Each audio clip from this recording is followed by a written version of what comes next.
Assalamualaikum warahmatullahi wabarakatuh. Salam sehat Mbak Nada. Kami dari kelompok 4 akan mempresentasikan isi dari book chapter kami mengenai newsletter. Boleh di next? Saya Kansa Shiva Wibowo. Saya Resti Insani Karimah. Saya Virginata Putri. Saya Emir Aku Zahir Ramadan. Saya Dafa Dalata Nasution. Dan terakhir Muhammad Hafid. Ya. Sebagaimana yang kita ketahui, alat komunikasi massa adalah alat yang memberikan informasi kepada masyarakat luas. Nah, salah satu alat komunikasi massa yang ada saat ini yaitu newsletter. Boleh di next?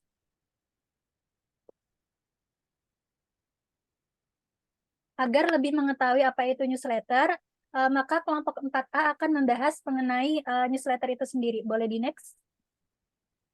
Masuk ke dalam pembahasan, secara umum dapat dikatakan bahwa newsletter merupakan salah satu alat komunikasi massa yang mempunyai fungsi mampu memberikan pesan atau informasi kepada masyarakat luas secara lebih singkat dan padat dengan jumlah halaman yang jauh lebih sedikit dibandingkan dengan majalah atau surat kabar pada umumnya. Boleh di next?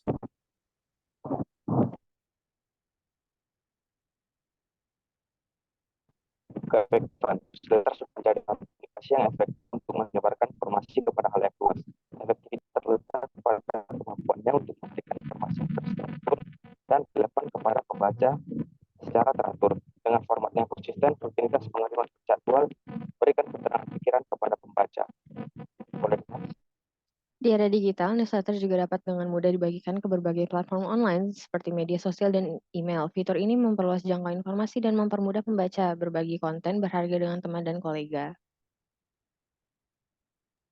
Diketahui ada beberapa perusahaan media yang ada di Indonesia yang menggunakan layanan email newsletter seperti Buletin Quora yang sudah berlangganan sebanyak 89 orang dan Kompas Online yang dari 33. Boleh di next? Oke, selanjutnya di sini ada perkembangan. Ada suatu media online yang merupakan media online yang pertama di Indonesia yang bernama Catch Me Up. Media online ini memperpopulerkan suatu email newsletter yang dijadikan sebagai sebuah model dari rangkuman suatu berita. Walaupun dengan newsletter tidak ada suatu perubahan yang signifikan, namun saat di era berikutnya mulailah berkembangnya newsletter kontemporer yang dapat ditunjukkan dari adanya berbagai macam perubahan. Boleh di next.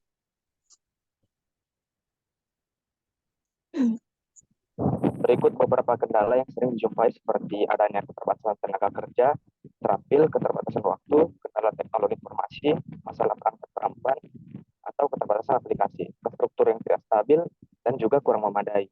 Penentuan waktu yang efektif untuk mengirim newsletter. Boleh next? Selanjutnya ada manfaat. Newsletter bisa memberikan edukasi kepada para pengguna terkait suatu barang yang baru saja diluncurkan oleh suatu merek atau perusahaan. Dengan menggunakan newsletter, para pengguna dapat mengetahui informasi terbaru mengenai suatu perusahaan. Seperti contohnya adanya sebuah acara yang akan diselenggarakan. Apakah ada produk terbaru yang dihadirkan oleh perusahaan tersebut dan lain sebagainya. Boleh di next. Kemudian ada studi kasus dalam kegiatan kursus pembelajaran dipromosikan online. Seringkali kita akan diminta untuk berlangganan yang nantinya akan dikirimkan newsletter akan kursus-kursus lain yang akan diadakan di masa depan. Seperti saat mengikuti kelas menulis cerita fiksi, apabila berlangganan, biasanya kita akan mendapat newsletter yang menawarkan kelas lainnya yang tersedia. Selanjutnya yang terakhir ada kesimpulan. Jadi kesimpulan isi book chapter kami yaitu newsletter merupakan alat komunikasi massa yang memberikan informasi secara lebih ringkas dengan jumlah halaman yang sedikit. Dan diharapkan akan adanya peningkatan dalam penggunaan newsletter sebagai alat komunikasi massa ini. Boleh di next? Sekian presentasi dari kelompok 4A. Apabila ada kesalahan dan kekurangan, kami mohon maaf. Wassalamualaikum warahmatullahi wabarakatuh.